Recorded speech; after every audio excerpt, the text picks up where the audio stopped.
Olá, mundo! Seja bem-vindo ao segundo vídeo do Beer for Devs, hoje sobre DevOps. E a gente continua o bate-papo hoje para falar sobre como praticar o DevOps, alguns cases e ferramentas disponíveis. Antes de mais nada, não se esquece de se inscrever no canal e ativar o sininho para receber todas as notificações, que a gente volta já já. Solta a vinheta, Lobinho!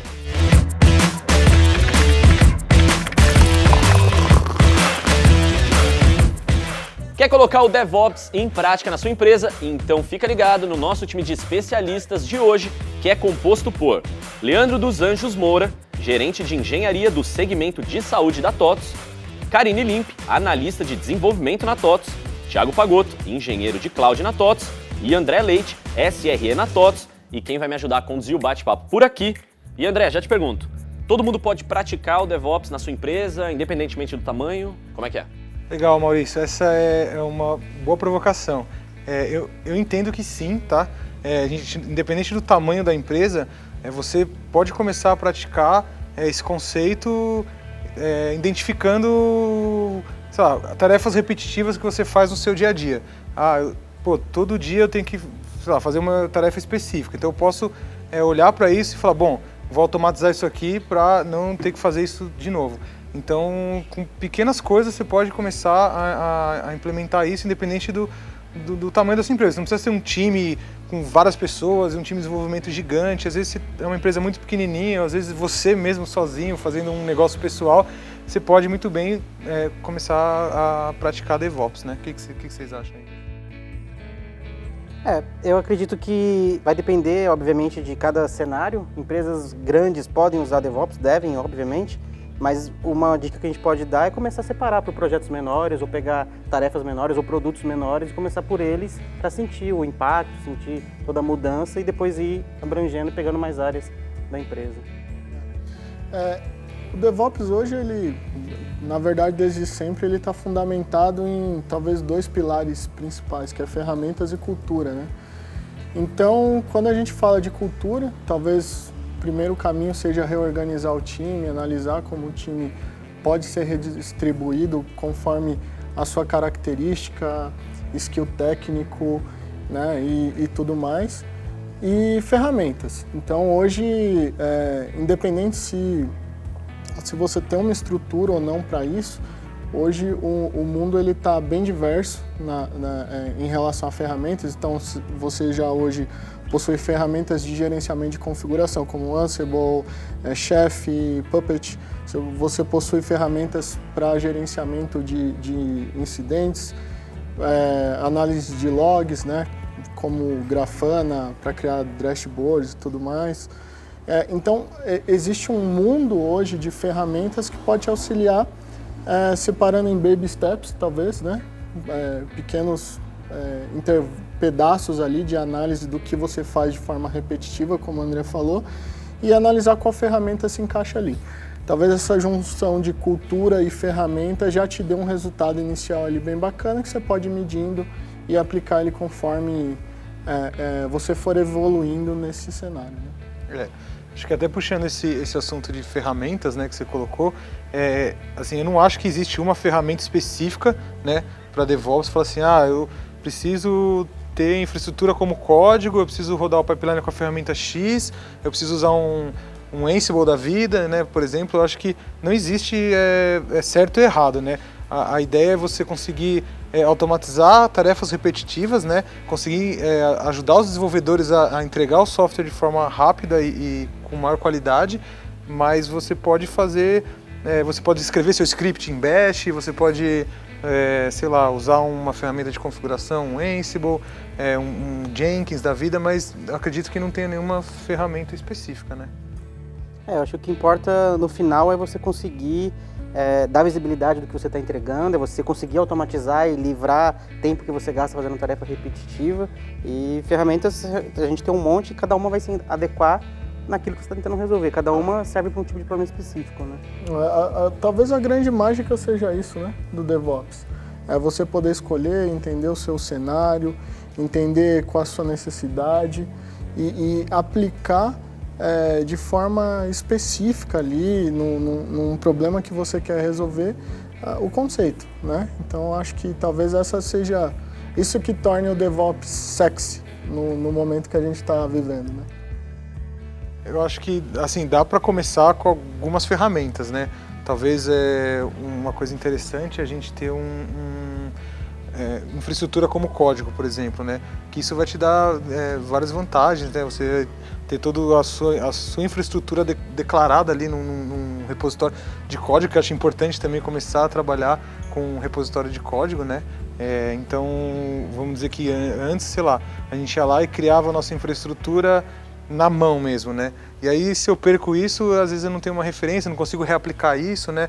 Não é testável, né? Se eu perco, aí eu tenho que ir na mão e fazer isso de novo, várias vezes, né? Então, acho que começar às vezes com infraestrutura como código é interessante. Você também criar um pipeline, né, de deploy, talvez um Jenkins aí. Hoje tem outras ferramentas como o Drone, tem o GitLab, que até tem o Travis, que é já antigão, para você já conseguir desenvolver um pipeline. O Travis, para um projeto que for open source, você pode até usar de forma gratuita, né? Então, assim, tem diversas ferramentas que acho que dá para começar, né? Um ponto importante é a gente talvez não ter nenhum estereótipo de solução ou ferramenta, o que é certo, o que é errado, né? É isso mesmo, é provar, é testar, ver o que o time assimila mais, né? Depois que fez essa mudança de cultura ali, que é muito importante, ouvir todo mundo, que isso é importante, ouvir talvez a experiência de cada um, colocar isso na pauta, ajuda bastante.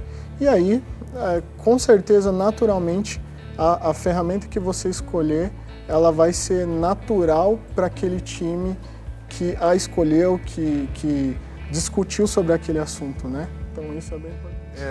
Assim, até fazendo uma outra provocação, você acha que as empresas, eu tenho que nascer já nessa cultura DevOps, ou eu posso pegar, sei lá, às vezes minha empresa já é mais antiga, né? Tem uma cultura diferente, eu consigo implementar essa cultura na empresa, né? A gente sabe que hoje a gente tem bastante ferramenta já pronta, né? SaaS, né? Que a gente pode usar, com todo o movimento de cloud que veio também.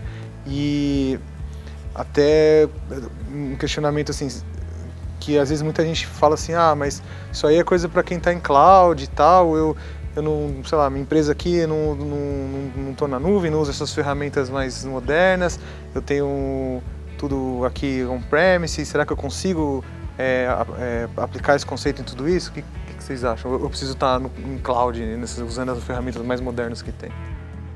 Eu acho que algumas ferramentas acabam abstraindo essa questão da gente ter que manter elas funcionando, então a gente tem essa oferta de ferramentas SaaS para ajudar na implementação do DevOps, mas a gente também tem essas mesmas aplicações em versões open source, por exemplo, em que você pode baixar, instalar no seu servidor e você mesmo manter. E isso abre uma porta muito grande para quem está no on-premise. A possibilidade de você aplicar a cultura DevOps dentro, antes de você saber se você está pronto para ir para a nuvem, né?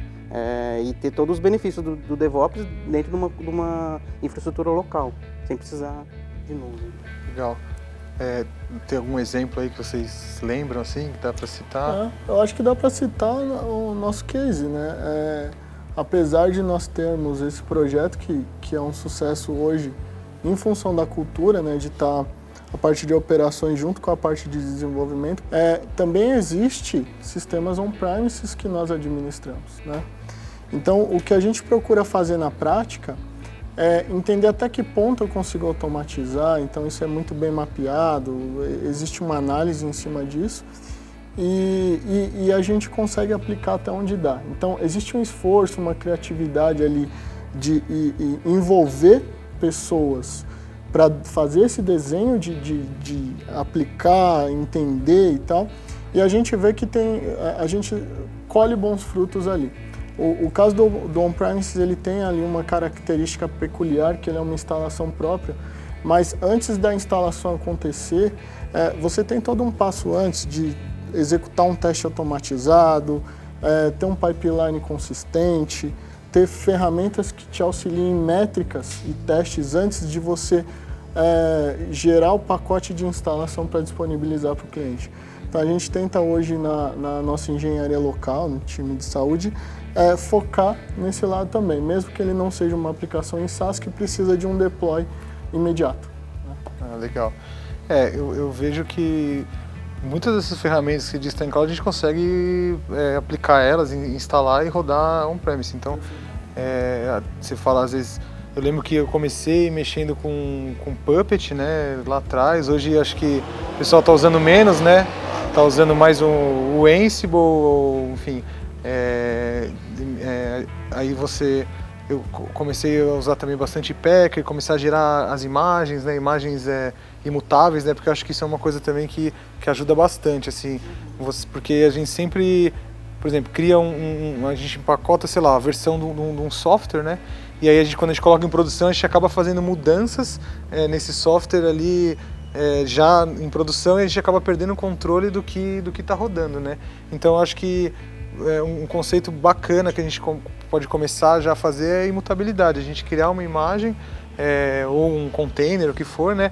E aquilo lá você nunca alterar a configuração, algo que tem ali no runtime, né? E sim gerar sempre uma outra imagem, começar com esse processo. Isso eu participei de um projeto que a gente fez isso e deu muitos resultados, assim, né? Então não tinha mais problema de alguém configurar alguma coisa errada, sempre a gente ia pela receita, usando um repositório de código, né? Que não é só para software, mas também para infraestrutura, que a gente trata como software hoje, né? Que a ideia é a gente tratar tudo como software, e aí a gente tem vários ganhos com isso. Foi importante esse ponto que você colocou, sabe, sobre infraestrutura imutável, né? Pensa que, independente se é cloud ou não, como nós estávamos falando, isso é aplicável, né? E tem ferramentas open source, muitas vezes o custo é zero, está utilizando elas, basta o seu esforço ali, criatividade e conhecimento de usá-las. O que você ganha com isso? Geralmente, esse movimento DevOps ele veio muito com essas empresas de internet, né? Então você precisa de muito volume, clusters gigantescos e tal. Só que as empresas que não estavam nesse mundo da internet, elas conseguiram, de uma certa forma, elas foram crescendo, houveram consolidações, aquisições de empresas que hoje são gigantescas. Então, mesmo o público interno delas, no data center local, é um público grande. Ele não pode parar um sistema, por exemplo, de uma fábrica rodando on-premise. Você não pode parar, né? Fabrica um carro por minuto. Não pode parar uma montadora. Então, a garantia que você gera, mesmo tendo um fornecedor interno, criando seu pipeline internamente, recebendo software e criando um padrão de deploy na produção interna, é um ganho imediato. Segurança e tudo mais, né? Eu acho que quando a gente comentou de cloud, né, que às vezes as nuvens, os providers já me fornecem várias ferramentas que eu já consigo, sim, facilita muito a minha vida, mas às vezes eu estou num cenário que, eu estou tudo em VMware, ou hoje já tem OpenStack que ajuda a facilitar, mas tem várias ferramentas que conseguem automatizar esse tipo de coisa também, né? Porque eu lembro que a gente sempre, sei lá, eu precisava criar uma máquina virtual, aí eu preciso abrir um chamado para uma área, aí essa área, sei lá, área de virtualização, os caras criam uma máquina e tem uma área de rede, colocam um IP nessa máquina e tem área de storage que fornece storage para essa máquina. Hoje os softwares estão maduros o suficiente para me entregar APIs, né, que eu consigo interagir com esses sistemas e criar isso tudo de forma automática, né? Então acho que para quem não está no mundo cloud, hoje já se tem muitas ferramentas que a gente consegue fazer toda essa automação num ambiente on-premise mesmo. Valeu, André! E esse foi o segundo vídeo do Beer for Dev sobre DevOps, mas fica ligado que na próxima semana a gente vai tratar sobre o futuro dele. Até onde será que a gente pode chegar com esse assunto de DevOps? Então já aproveita, se inscreve no canal, deixa o seu like e clica no sininho para receber todas as notificações. E aproveitando o gancho, você quer saber como a TOTS anda programando? Então vai lá no TOTS Developers, que para você que é dev, tem várias dicas para você programar com a gente. O link está aqui na descrição do vídeo. A gente vai ficando nessa, um grande abraço e até a próxima!